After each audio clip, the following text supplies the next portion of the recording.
दरअसल महाराष्ट्र में नई सियासत की हलचल तेज हो गई है और शिवसेना का बीजेपी के साथ नजदीक आने की अटकलें एक बार फिर से लगने लगी हैं। दरअसल संजय राउत और नेता प्रतिपक्ष देवेंद्र फडणवीस की मुलाकात से सियासी सरगर्मी बढ़ गई है और इस मुलाकात से कांग्रेस और एनसीपी बेहद नाराज बताए जा रहे हैं। रविवार को शरद पवार ने उद्धव ठाकरे से मुलाकात कर अपनी नाराजगी भी जताई। वहीं इधर पंजाब में शिरोमणि अकाली दल ने किसान बिल के विरोध में एनडीए का साथ छोड़ दिया है। महाराष्ट्र में बीजेपी से शिवसेना की नजदीकी और पंजाब में अकाली दल की बीजेपी से दूरी के आखिर क्या है मायने, जरा देखिए इस रिपोर्ट में।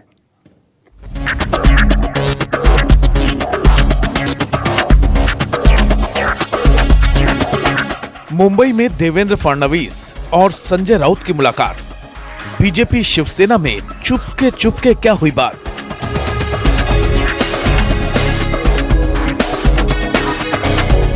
क्या महाराष्ट्र में खत्म होने वाली है बीजेपी शिवसेना की सियासी दुश्मनी?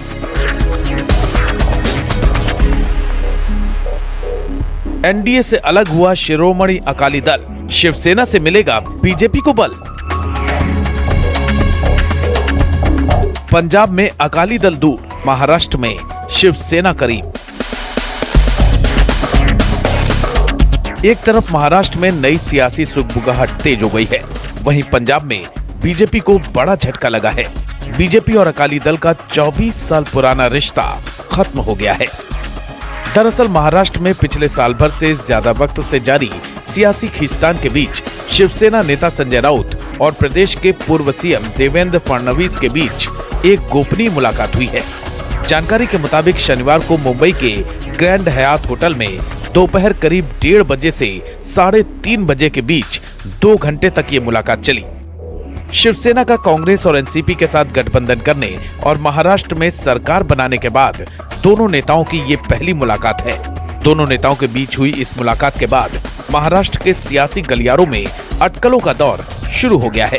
सवाल है कि आखिर दोनों नेताओं के बीच हुई इस मुलाकात के क्या मायने हैं? क्या शिवसेना को कोई बड़ा ऑफर मिला है? क्या शिवसेना और बीजेपी के बीच कोई बड़ी डील हुई है? क्या ड्रग्स केस में शिवसेना बैकफुट पर आ गई है? क्या शिवसेना का कांग्रेस और एनसीपी से मोहभंग हो गया है? क्या शिवसेना और बीजेपी अपनी लड़ाई छोड़ फिर साथ आ सकते हैं? ये तमाम कयास इसलिए भी लगाए जा रहे हैं क्योंकि संजय राउत ही वो इकलौते नेता हैं जो पिछले साल विधानसभा चुनाव के नतीजे आने के बाद से शिवसेना की तरफ से बीजेपी विरोधी रुख के लिए लगातार सुर्खियों में थे। दोनों नेताओं के बीच हुई इस मुलाकात पर बीजेपी के साथ साथ खुद संजय राउत ने भी सफाई दी है। श्री संजय राउत जी सामना के लिए, उनके न्यूज़पेपर के लिए मेरा इंटरव्यू लेना चाहते थे और मैंने उसमें कुछ शर्तें रखी थी कि मेरा इंटरव्यू अनएडिटेड होना चाहिए, उसमें मेरा भी कैमरा रहेगा और उसी की चर्चा करने के लिए हमारा यह तय हुआ कि हम मिलकर चर्चा करेंगे और उसके बाद इंटरव्यू करेंगे। उसी के लिए हम लोग मिले, उसमें कोई भी हमने राजनीतिक चर्चा नहीं की।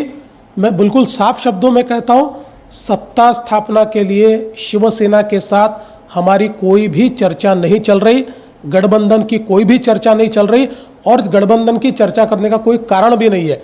ऐसा है कि हम दोनों कोई दुश्मन नहीं है ना।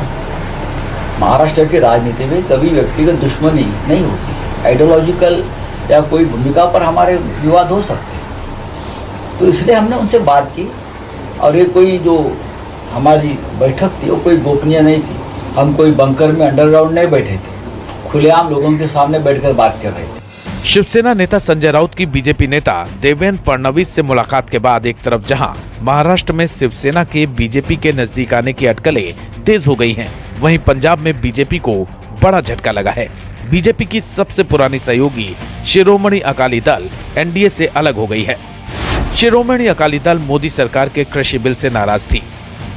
कृषि बिल से ही नाराज होकर पहले हरसिमरत कौर ने मोदी कैबिनेट से इस्तीफा दिया था और अब बिल के विरोध में अकाली दल ने एनडीए से अपना 24 साल पुराना नाता तोड़ने का ऐलान कर दिया है। शिरोमणि अकाली दल का बीजेपी से 1996 से गठबंधन जारी था। शनिवार को खुद पार्टी अध्यक्ष सुखबीर सिंह बादल ने एनडीए से अलग होने का ऐलान किया। पर सेंटर की सरकार ने वो भी गल ना मनी तो ऐस करके सारा कुछ देखते हुए जो फैसले लेते गए श्रोमणी अकाली दल की सारी पार्टी की लीडरशिप ने यूनैनिमसली फैसला किया है कि श्रोमणी अकाली दल ना एनडीए का हिस्सा रह सकता है तो सरकार तो इस्तीफा देता। शिरोमणि अकाली दल के एनडीए से अलग होने पर कई सवाल खड़े हो रहे हैं। सवाल ये है कि क्या शिरोमणि अकाली दल के लिए किसान आंदोलन बहाना है? क्या शिरोमणि अकाली दल अपनी जमीन अलग तलाश रही है? क्या बीजेपी भी शिरोमणि अकाली दल से अलग होना चाहती है? सबसे पुराना गठबंधन जो था एनडीए का सहयोगी था अकाली दल, वो किसान के मसले पर साथ छोड़ गया। माननीय प्रधानमंत्री जी ने कई बार कह दिया है और कृषि मंत्री ने भी कहा कि एमएसपी थी, एमएसपी है, एमएसपी रहेगी। किसी को किसी भी प्रकार का शंका नहीं होना चाहिए और मुझको लगता है सभी को इसको स्वागत अभिनंदन करना चाहिए। और भारतीय जनता पार्टी का शुरू से मानना रहा है कि सभी सहयोगी दल साथ में रह के ही काम करना चाहिए, क्योंकि प्रधानमंत्री जी के नेतृत्व में गरीबों को, किसानों के लिए जो कार्य हो रहा है वो अद्भुत कार्य है। इधर एनडीए से अकाली दल के अलग होने पर विपक्षी दलों ने भी बीजेपी पर निशाना साधा है। कांग्रेस प्रवक्ता रणदीप सुरजेवाला ने ट्वीट किया कि आखिर किसान मजदूर की जीत हुई। काले कानून के समर्थक अकाली दल को एनडीए छोड़ मोदी सरकार से रिश्ता तोड़ना पड़ा, किसान मजदूर की ड्योढ़ी पर झुकना पड़ा।